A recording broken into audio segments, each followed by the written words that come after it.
메시지 성경 히브리서 12장 2장은 믿음의 경주를 주제로 다룹니다. 먼저 믿음의 길을 걸은 수많은 인물들을 본보기로 제시하며 우리 역시 인내하며 달려야 한다고 강조합니다. 성경은 삶이라는 경주에서 방해가 되는 것들을 버리고 예수님을 바라보며 끝까지 믿음을 지킬 것을 권고합니다. 이어지는 부분에서는 하나님께 받은 훈련과 징계를 이야기하며 이를 통해 우리가 하나님의 자녀임을 확인할 수 있다고 말합니다. 이러한 경험은 결국 우리의 영적 성숙과 성장으로 연결됩니다. 마지막으로 평화롭고 거룩한 삶을 살 것을 권면하며 하나님의 은혜를 잊지 말고 경계하며 살라고 당부합니다. 히브리서 12장은 믿음과 인내, 그리고 성숙한 믿음의 삶에 필요한 태도를 명확히 제시하고 있습니다. 메시지 성경 히브리서 12장 말씀으로 들어갑니다. 절대로 포기하지 마십시오. 길을 개척한 이 모든 사람들, 이 모든 노련한 믿음의 대가들이 우리를 응원하고 있다는 말이 무슨 뜻인지 알겠습니까? 그들이 열어놓은 길을 따라 우리가 앞으로 나아가야 한다는 뜻입니다. 달려가십시오. 절대로 멈추지 마십시오. 영적으로 군살이 붙어도 안 되고 몸에 기생하는 죄가 있어서도 안 됩니다. 오직 예수만 바라보십시오. 그분은 우리가 참여한 이 경주를 시작하고 완주하신 분이십니다. 그분이 어떻게 하셨는지 배우십시오.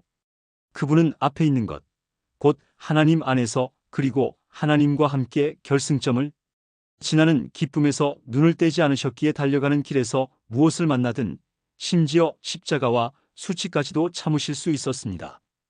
이제 그분은 하나님의 오른편 영광의 자리에 앉아 계십니다. 여러분의 믿음이 시들해지거든 그분 이야기를 하나하나 되새기고 그분이 참아내신 적대 행위의 긴 목록을 살펴보십시오. 그러면 여러분의 영혼에 새로운 힘이 힘차게 솟구칠 것입니다. 죄와 맞서 싸우는 이 전면전에서 여러분보다 훨씬 심한 고난을 겪은 이들이 있습니다. 예수께서 피 흘리시기까지 겪으신 그 모든 고난은 말할 것도 없습니다. 그러니 낙심하지 마십시오. 여러분은 훌륭한 부모가 자녀를 어떻게 대하는지 잊었습니까?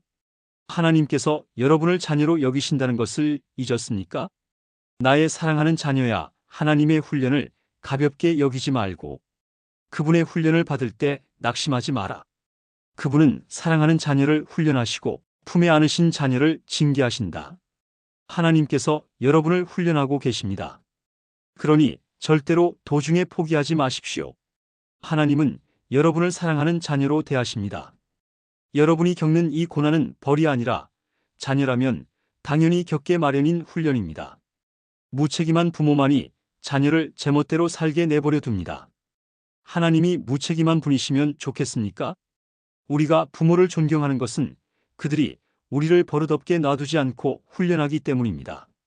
그러니 우리가 참으로 살고자 한다면 하나님의 훈련을 받아들여야 하지 않겠습니까? 우리가 아이였을 때 우리의 부모는 자기 생각에 최선으로 여기는 일을 우리에게 했습니다. 하나님께서는 진정으로 우리에게 최선이 되는 일을 하고 계시며 우리를 훈련시켜 하나님의 거룩하심을 따라 최선을 다해 살아가도록 하십니다. 당장은 훈련이 즐겁지 않으며 본성을 거스른다고 느껴집니다. 그러나 나중에는 틀림없이 좋은 상으로 보답을 받습니다. 잘 훈련받은 사람만이 하나님과의 관계에서 성숙한 열매를 얻기 때문입니다. 그러니 수수방관하며 빈둥거리지 마십시오. 꾸물거리지도 마십시오. 먼 길을 달려갈 수 있게 길을 정비하십시오. 그래야 발을 헛디뎌 넘어지거나 구덩이에 빠져 발목을 삐는 사람이 없을 것입니다. 서로 도우십시오. 그리고 힘을 다해 달려가십시오. 서로 화목하게 지내고 하나님과 화평하게 지내도록 힘쓰십시오. 그러지 않고서는 하나님을 결코 뵙지 못할 것입니다. 아무도 하나님의 자비하신 은혜에서 떨어져 나가는 일이 없게 하십시오. 스딧은 불평이 잡초처럼 자라고 있지는 않은지 예리하게 살피십시오. 엉겅퀴 한두 포기가 뿌리를 내리면 순식간에 정원 전체를 망칠 수도 있습니다. 에서 증후군을 조심하십시오. 잠깐 동안의 욕구 충족을 위해 평생 지속되는 하나님의 선물을 팔아넘기는 일은 없어야 합니다.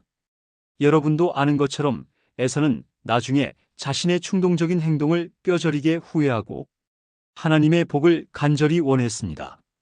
하지만 때는 이미 너무 늦어서 아무리 울고불고 해도 소용이 없었습니다. 은혜의 말씀에 귀를 막은 자들에게 주는 경고. 여러분은 조상들처럼 화염이 솟구치고 지축이 흔들리는 시제산에 나아가서 하나님의 말씀을 들은 것이 아닙니다. 여러분의 조상들은 천지를 울리고 영혼을 뒤흔드는 말씀을 듣고서 벌벌 떨며 하나님께 멈추어 달라고 빌었습니다. 그들은 짐승이라도 그 산에 닿으면 죽을 것이다라고 하신 말씀을 듣고서 어찌나 무서웠던지 꼼짝도 못했습니다. 모세도 두려워 떨었습니다. 그러나 여러분의 경험은 전혀 다릅니다. 여러분이 이른 곳은 시온산, 곧 살아계신 하나님이 마무르시는 도성입니다. 그 보이지 않는 예루살렘은 축제를 벌이는 수많은 천사들과 그리스도인 시민들로 북적대는 곳입니다. 그곳에서 하나님께서는 우리를 심판하시고 그 심판은 우리를 의롭게 합니다. 여러분은 새 언약, 새로 작성된 헌장을 하나님께로부터 받아 우리에게 전해주시는 예수께로 나아왔습니다. 그분은 이 언약의 중재자이십니다. 아벨이 당한 죽음은 복수를 호소하는 살인이지만 예수가 당한 죽음은 은혜의 선포입니다. 그러니 이 은혜의 말씀에 귀를 막지 마십시오. 땅에서의 경고를 무시한 자들이 벌을 피할 수 없었는데 하물며 우리가 하늘의 경고를 거역한다면 어떤 일이 일어나겠습니까? 그때에는 그분의 음성이 땅의 뿌리까지 흔들었지만 이번에는 하늘까지 흔드시겠다고 분명히 말씀하셨습니다. 마지막으로 한 번 더 하늘 끝에서부터 땅 끝까지 철저하게 흔들겠다. 마지막으로 한 번 더라는 표현은 철저하게 정리하시겠다는 의미입니다. 역사와 종교의 온갖 쓰레기를 치우시겠다는 것입니다. 그것은 흔들리지 않는 본질적인 것들을 말끔히 정돈된 모습으로 서 있게 하시려는 것입니다. 우리가 무엇을 받았는지 아시겠습니까? 흔들리지 않는 나라입니다. 우리가 얼마나 감사해야 하는지 아시겠습니까? 감사드릴 뿐 아니라 하나님 앞에서 깊은 경외감이 넘치는 예배를 드려야 합니다. 하나님께서는 냉담한 방관자가 아니십니다. 그분은 적극적으로 정리하시고 태워버려야 할 것은 전부 불사르십니다. 모든 것이 깨끗해질 때까지 그분은 결코 멈추지 않으실 것입니다. 하나님, 그분은 불이십니다.